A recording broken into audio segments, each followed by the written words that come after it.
Got so much more.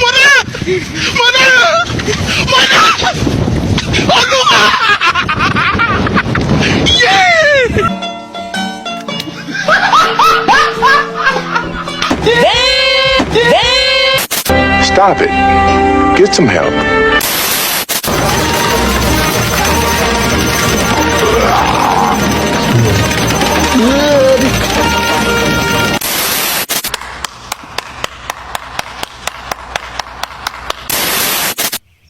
Oh, okay.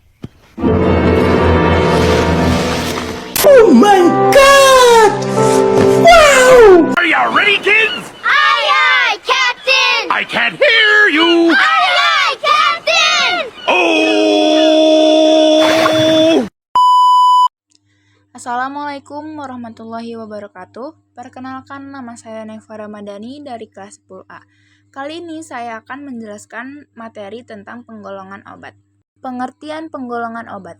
Golongan obat adalah pengelompokan obat berdasarkan potensi resiko penggunaannya, aturan perundang-undangan, dan cara mendapatkannya. Dan ini adalah logo penggolongan obat.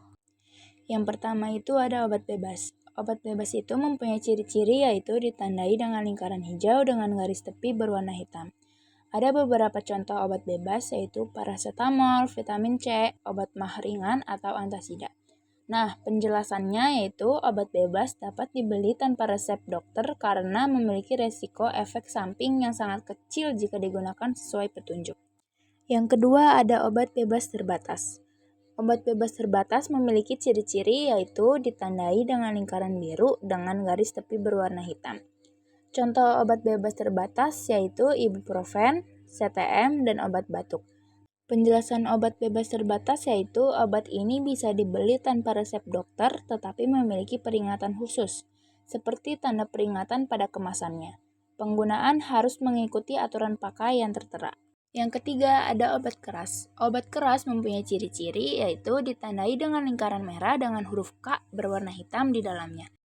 Dan ada beberapa contoh golongan obat keras, yaitu yang pertama ada antibiotik atau amoxilin, obat antidepresan, dan antihipertensi.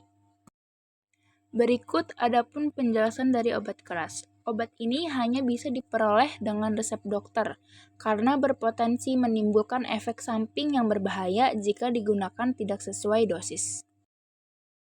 Yang keempat, obat narkotika. Obat narkotika memiliki ciri-ciri.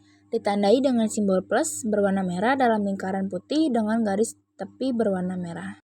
Contoh obat dari narkotika adalah morfin, kodein, dan petidin. Penjelasan dari obat narkotika adalah obat ini memiliki resiko tinggi, menyebabkan ketergantungan dan penyalahgunaan. Penggunaan harus di bawah pengawasan ketat oleh dokter. Yang kelima ada obat psikotropika. Obat psikotropika memiliki ciri-ciri yaitu tidak memiliki simbol khusus tetapi diatur secara khusus dalam hukum.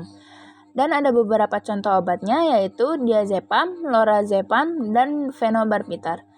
Dan penjelasan dari obat psikotropika adalah obat ini mempengaruhi sistem saraf pusat dan dapat menyebabkan perubahan perilaku serta kecanduan jika disalahgunakan.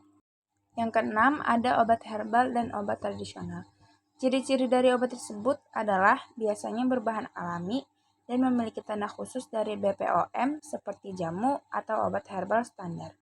Contoh dari obat tersebut adalah temulawak, jahe, dan kunyit. Berikut penjelasannya adalah obat ini berasal dari bahan alami dan tidak melalui uji klinis ketat seperti obat konvensional. Yang ketujuh ada obat generik dan obat paten. Obat generik yaitu obat dengan nama kandungan zat aktifnya. Misalnya paracetamol. Harganya lebih terjangkau karena tidak menggunakan merek dagang.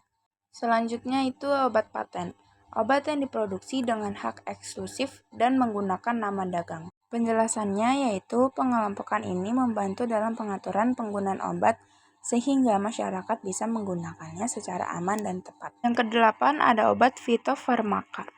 Beberapa contoh obat fitofarmaka di Indonesia meliputi ekstrak temulawak untuk menjaga fungsi hati, ekstrak daun biji untuk mengatasi diare, ekstrak sambiloto sebagai imunostimulan. Penjelasan dari obat fitofarmaka adalah obat berbahan alami dari tumbuhan yang telah memenuhi standar penelitian ilmiah.